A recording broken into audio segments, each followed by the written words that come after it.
Son dövrlər əcnəbilərin və vətəndaşlığı olmayan şəxslərin Azərbaycan Respublikasının ərazisində olduğu yer üzrə qeydiyyata alınması ilə bağlı qanunvericiliyin tələblərinin pozulması hallarının artdığı müşahidə olunur. Bu barədə Dövlət Miqrasiya Xidməti məlumat yayıb. Bildirilib ki, Azərbaycanın Miqrasiya Məcəlləsinin tələblərinə əsasən ölkə ərazisində 15 gündən artıq müvəqqəti olan əcnəbilər və ya vətəndaşlığı olmayan şəxslər olduğu yer üzrə qeydiyyata alınmalıdır. Stat.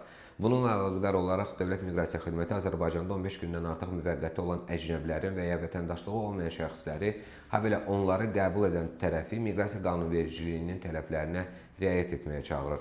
Əcnəbinin və ya vətəndaşlığı olmayan şəxsin olduğu yer üzrə qeydiyyata alınması məqsədi ilə onun qəbul edən tərəf həmin şəxsin ölkəyə gəldiyi vaxtdan 15 gün ərzində müvafiq ərizə, anket və əcnəbinin və ya vətəndaşlığı olmayan şəxsin pasportunun yaxud digər sərhəd keçmə sənədinin sürətini Dövlət Miqrasiya Xidmətinə təqdim etməlidir. Əcnəbinin və ya vətəndaşlığı olmayan şəxslərin olduğu yer üzrə qeydiyyata alınması üçün dövlət rüsumu ödənilmir. Tələb olunan müddətdə olduğu yer üzrə qeydiyyata alınmayan əcnəbilər və vətəndaşlığı olmayan şəxslərin, həmçinin onları qəbul edən tərəfin inzibati məsuliyyətə cəlb edilmələri üçün əsaslı. Statın sonu.